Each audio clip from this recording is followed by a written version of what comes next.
जय माता दी दोस्तों, आज हम बात करने जा रहे हैं एक ऐसे शेयर्स के बारे में। आप देखेंगे YTD में 39.64% की गिरावट देखने को मिल रहा है। कहने का मतलब है कि अपने हाई लेवल से 40% के आसपास, और कहीं आप ऑल टाइम हाई से देखेंगे तो यहाँ पे 60% के आसपास की गिरावट शो कर रहा है। गेस करिए कौन सा कंपनी का शेयर हो सकता है। जी हाँ, मैं बात कर रहा हूँ एरेडा शेयर का। जी हाँ, एक गवर्नमेंट सेक्टर की कंपनी जहाँ पे लोग इन्वेस्टर को कह सकते हो अच्छा खासा पैसा कमा के दिया, लोगों ने पैसा दबा के कमाया भी, पैसा बनाया भी।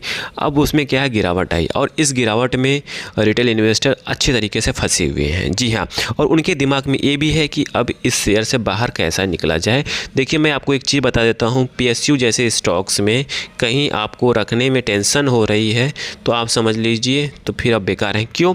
क्योंकि PSU स्टॉक में एक बार पैसा फंसता है तो 2 से 3 महीने तक होल्ड पे जाता है, फिर क्वार्टरली रिजल्ट अच्छा आता है तो इसमें आपको डिविडेंड मिलेगा प्लस मोमेंटम देखने को मिलेगा। बट यहाँ पे कुछ ऐसा ट्रिक है एरेडा में जो आपको जानना ज़रूरी है। कहीं आप शेयर होल्डर हैं या आप इसमें मन बना रहे हैं इस कंपनी के शेयर को ख़रीदने के लिए, एक ट्रिक ऐसा है जो आपको पैसा बना के दे सकता है इस स्टॉक में। अब पैसा कब बनेगा उसके बारे में भी हम डिस्कस करने वाले हैं इस वीडियो में।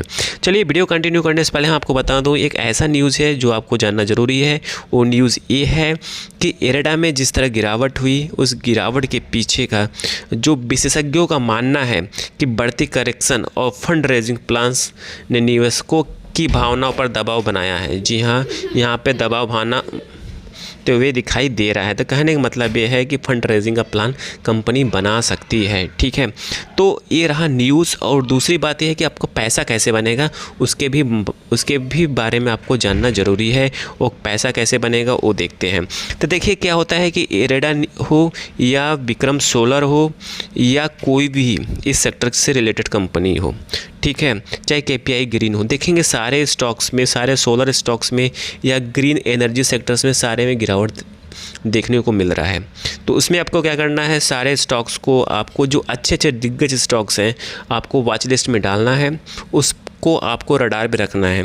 कभी मोमेंटम आएगा तो सारे स्टॉक्स में धीरे धीरे मोमेंटम आएगा, फिर आपको देखना है अच्छे स्टॉक्स को पिक करना, फिर पैसा बनेगा। और इसका टाइम आ चुका है क्योंकि जनवरी दिसंबर आपका चल रहा है, जनवरी फरवरी में आपका वो होगा, क्या होगा, आपका फरवरी में बजट आएगा। और बजट में कुछ ना कुछ ज़रूर सोलर सेक्टर से रिलेटेड या ग्रीन एनर्जी से रिलेटेड कुछ ना कुछ गवर्नमेंट का प्लान होता ही होता है, और उस टाइम आपका एरेडा रडार पे रहेगा और एरेडा में अच्छा खासा उछाल देखने को मिल सकता है।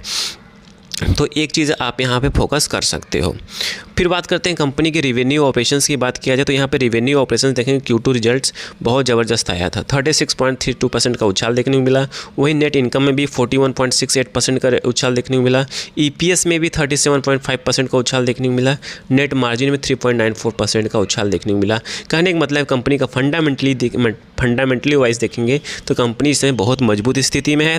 वहीं बात करते हैं कंपनी के प्रमोटर होल्डिंग की बात किया जाए या FIs DIs की बात किया जाए तो यहाँ पे FIs और DIs ने अपना माल घटाया है। जी हाँ, FIs ने DIs ने अपना माल घटाया है।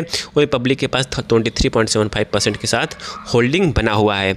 बात करते हैं कंपनी के फंडामेंटली की बात किया जाए, PE की बात किया जाए, वैल्यूएशन वाइज की बात किया जाए तो यहाँ पे देखेंगे कंपनी का जो PE है 21.2% के आसपास की PE है। मतलब जो कंपनी के कभी शेयर जो स्टॉक्स ट्रेड करता था 55 के PE पे, इस समय ट्रेड कर रहा है 21.2% के आसपास का ट्रेड कर रहा है। मतलब यहाँ पे वैल्यूएशंस वाइज देखेंगे कंपनी का स्टॉक्स बहुत अच्छे वैल्यूएशंस पे ट्रेड कर रहा है। तो कहने का मतलब ये है कि इस समय सही टाइम आ चुका है कंपनी के अंदर एंटर करने का।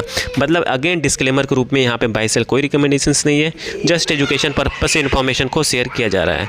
आई थिंक सारी इन्फॉर्मेशन आपको समझ में आ चुकी होगी। समझ में आ चुकी प्लीज़ लाइक एंड सब्सक्राइब करिएगा, दोस्तों के साथ जरूर शेयर करिएगा। Thank you for watching this video।